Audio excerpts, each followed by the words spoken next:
News 25 is brought to you by Golden Casino Group, where you'll always find great fun, good food, and fantastic entertainment, all at Gold Town, Lakeside, and the Pahrump Nugget.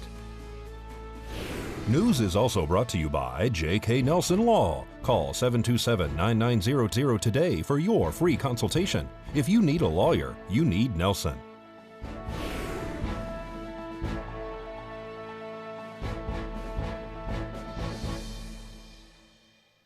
Two dozen unclaimed veterans are finally laid to rest, and emergency services personnel get additional training. News 25 starts now. This is News 25 with Eunette Gentry. News 25. Local coverage you can count on. Unclaimed Nevada veterans are finally laid to rest. It's Thursday, November 21st. I'm Eunette Gentry. A total of 24 Southern Nevada veterans have been laid to rest in their final resting place at the Veterans Memorial Cemetery in Boulder City. The service members are from all branches of the military. The event took place this past week and today after a 25-year wait. The heroes are from World Wars I and II, the Cold War, Vietnam, and Korean Wars, and they were never claimed, though they did not die in war. They came home and died here. Their remains had been in funeral homes waiting for several years. They were escorted to the cemetery by the Patriot Guard Riders of Southern Nevada on Tuesday and today. And in other local news, county personnel received specialized training for emergency management.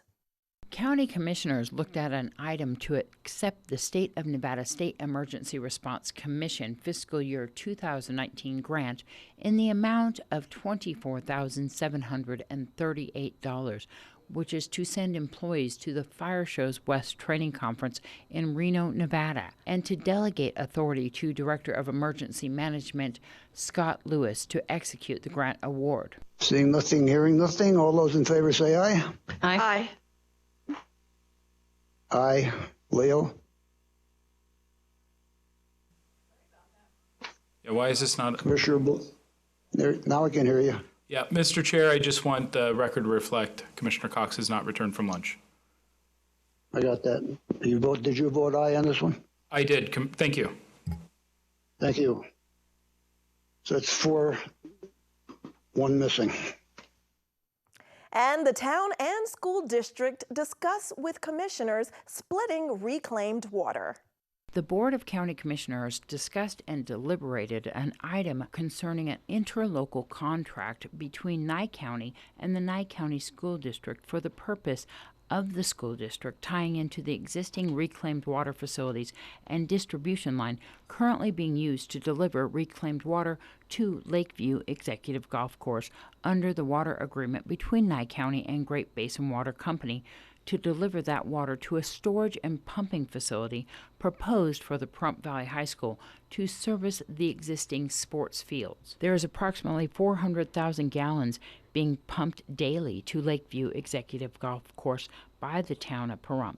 They say that this amount is half in the winter months. That includes paying for electricity and amortizing the annual cost of replacing pumps and motors. Cameron McCrae from the Nye County School District says that they use approximately 35,000 to 45,000 gallons per day when they irrigate, which is not every day, except in the summer. The recommendation for this item is a fair cost sharing percentage of approximately 20% going to the Nye County School District. But I will say that the school district and the water company have been working on this project for almost 5 years. I hope you'll find in favor of it. It is a wise way to use water, a good thing for our basin, a good thing for our students. And otherwise, I'm here to answer your questions. We have plenty of reclaimed water for both Lakeview and the school district. Are there any questions for Ms. Barnett? No, but I have a question for Cameron McCrae, really quickly. How do you water right now? Are you on a well or? No, ma'am. Right now we have to buy our water from Great Basin Water through the domestic water system that supports that entire complex. It comes from two different sides. One line comes off the Mount Charleston side, one line comes off the Calvada side, and it goes through our domestic and irrigation meters that are separately in place. And we pay somewhere in the name of $6 or $7 per thousand. Okay, do you know approximately how much it is per month that you're laying out now? Well, again, I didn't bring it with me this time, but we have had water bills over $10,000 to $15,000 during the peak time of the summer for irrigating the fields. And that's per month, right? For the peak months, that is correct. Okay, thank you. And stay tuned. Major car companies prepare to battle it out in court. That and more when News 25 returns. This segment of the news is brought to you by Pahrump Cardiology, located at 1397 South Loop Road in Pahrump, Nevada. Call 775-210-8333 for an appointment. Dr. Tali Eric, proudly serving Pahrump since 2005.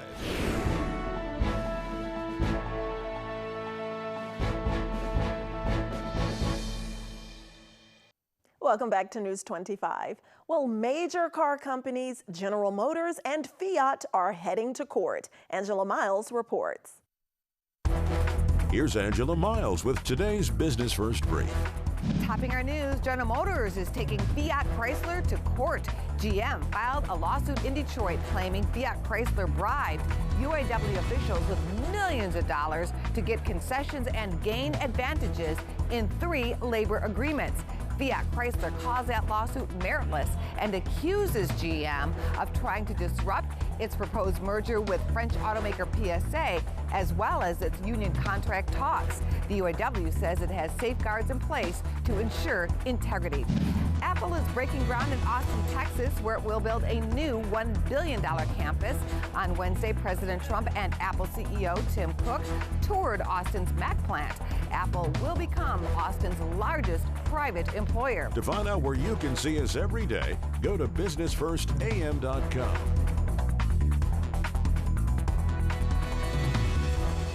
Thanks so much, Angela. Now let's focus on news happening around our Silver State.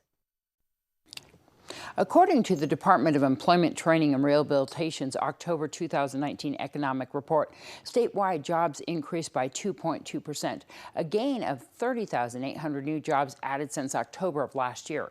During the same time, the Reno Metropolitan Statistical Area added jobs at the rate of 4.8%. Las Vegas grew by 1.3%, and Carson City grew by 3.6%. These growth rates represent increases of 1,100 jobs in Carson City, 13,100 jobs in Las Vegas, and 11,900 in Reno after accounting for seasonal patterns. When compared to September, the Las Vegas and Reno both grew by 700 jobs and Carson City grew by 100, also when accounting for seasonal patterns. In October, Nevada's employment growth fell to a lower level than we have seen over the past several years. Both the total change over the year as well as the growth rate were the lowest since 2013. According to the latest initial claims data from the Nevada Department of Employment, Training and Rehabilitation, initial claims for unemployment insurance benefits totaled just over 9,700 in October, nearly 1,300 claims or 15.3% compared to September. Relative to October of last year, claims decreased 1.7% with 170 fewer claims. Governor Steve Sisolak will hold an official signing event tomorrow highlighting his executive order that will advance Nevada's leadership in addressing climate change.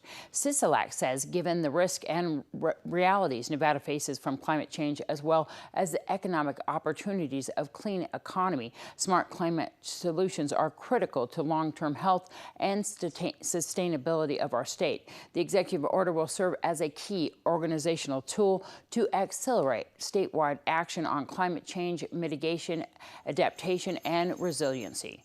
The Nevada Department of Transportation recently reinstalled the iconic extraterrestrial highway sign at the junction of State Highway 318 and 375.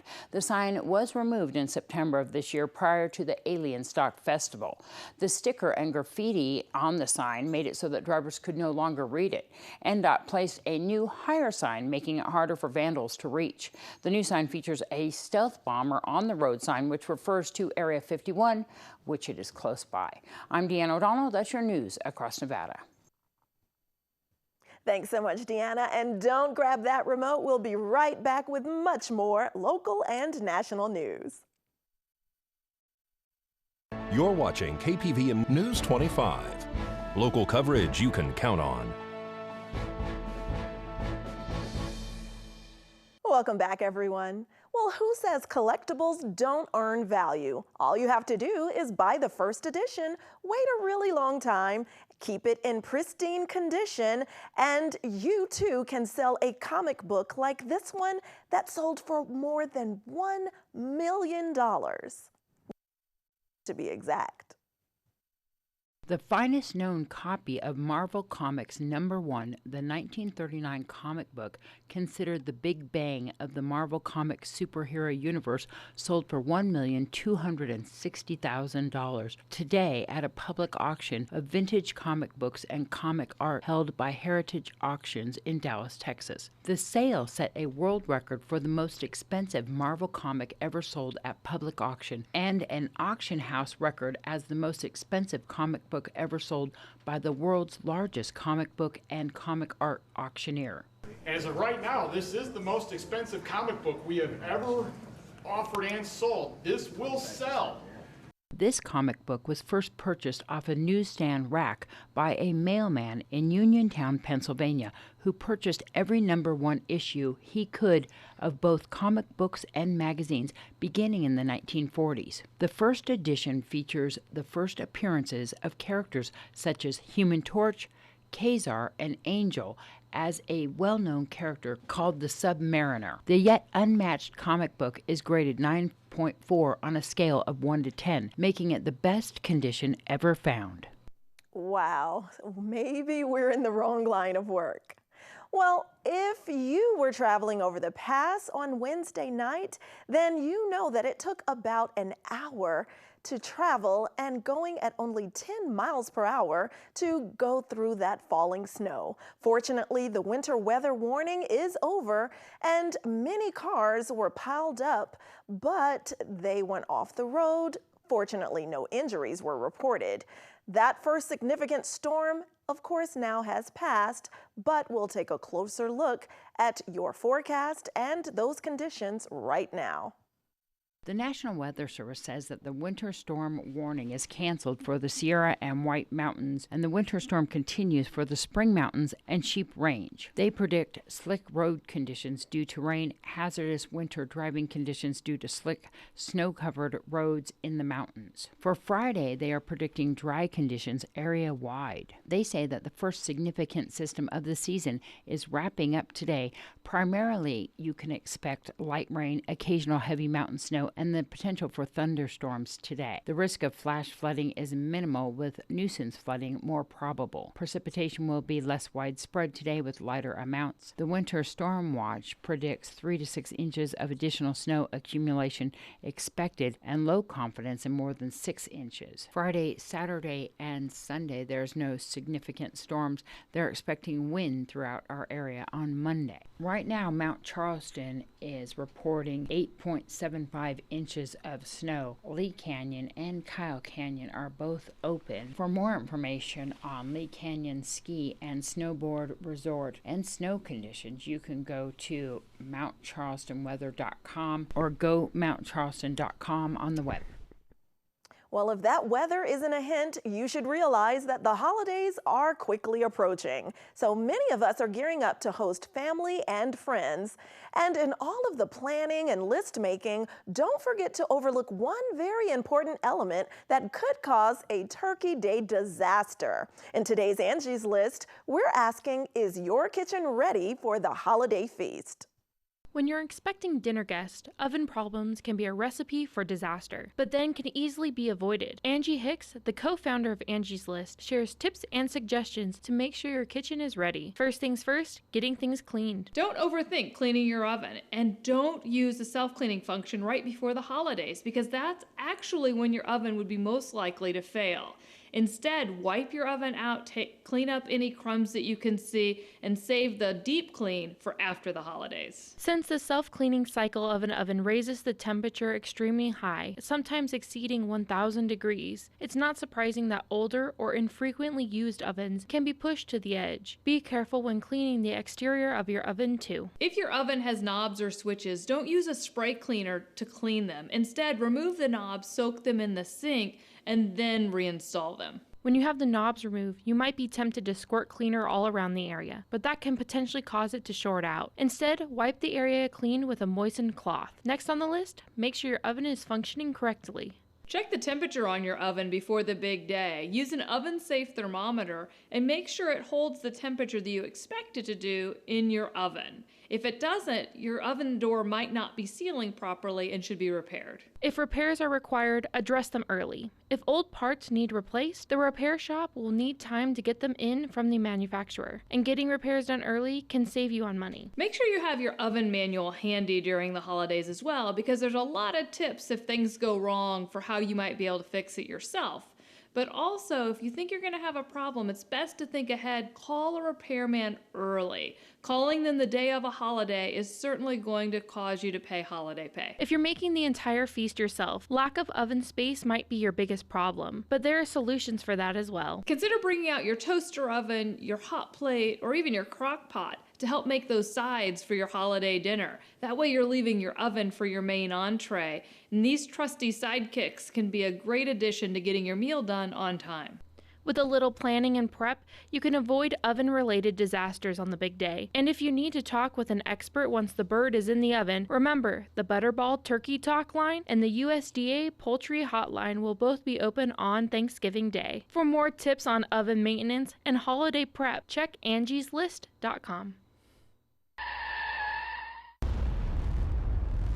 News 25 Weather Cam is brought to you by Lerner and Rowe Injury Attorney's Office in Pahrump. In a wreck, need a check? Call 702-877-1500.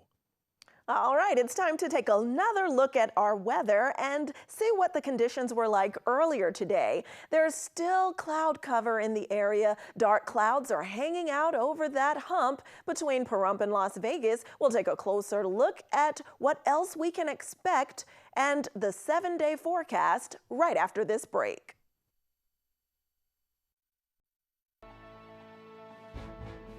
News 25 weather is brought to you by Dairy Council of Nevada. The splash of cream in your coffee, the dollop of sour cream on your burrito, the melted toasty cheese on your pizza. Undeniably delicious, undeniably dairy. Enjoy what's real.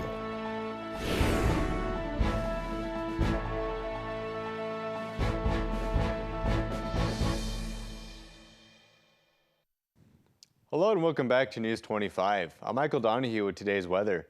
In Las Vegas, we had a high of 55 degrees with a low of 44, 65 with a low of 50 degrees in Death Valley, 54-40 in Amargosa, Beatty at 52-36, Goldfield at 40 with a low of 26, 39-25 in Tonopah, 50 at the low of 26 in Carson City, 48-27 in Fallon, and up in Fernley, 1 degree warmer with a high of 49 and the low at 28 degrees. Now today in Pahrump, we saw some partly cloudy skies. Our high today was 53 degrees.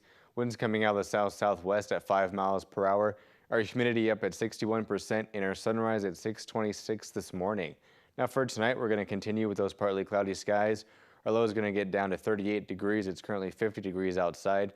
Winds coming out of the east at 3 miles per hour. 64% for our humidity and our sunset at 4:32 tonight. Now looking into our 7-day. Tomorrow we're expecting to clear up with a bunch of sunny skies, and they're going to hang out through Monday. On Tuesday, those clouds are set to return, and on Wednesday and Thursday, we're expecting a 40% chance of rain. Now for our temperatures, on Friday, we're going to be seeing a high of 59 degrees with a low of 39. On Saturday, 63 with a low of 37. Sunday, 64, a low of 38. 63, 39 on Monday.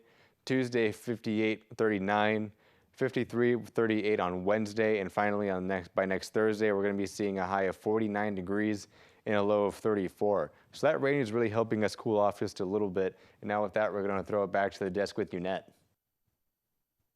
Thanks, Michael. Well, that's it for this edition of News 25. I'm Eunette Gentry, and from all of us here at KPVM and 8th Country Radio, thanks for joining us. Good night.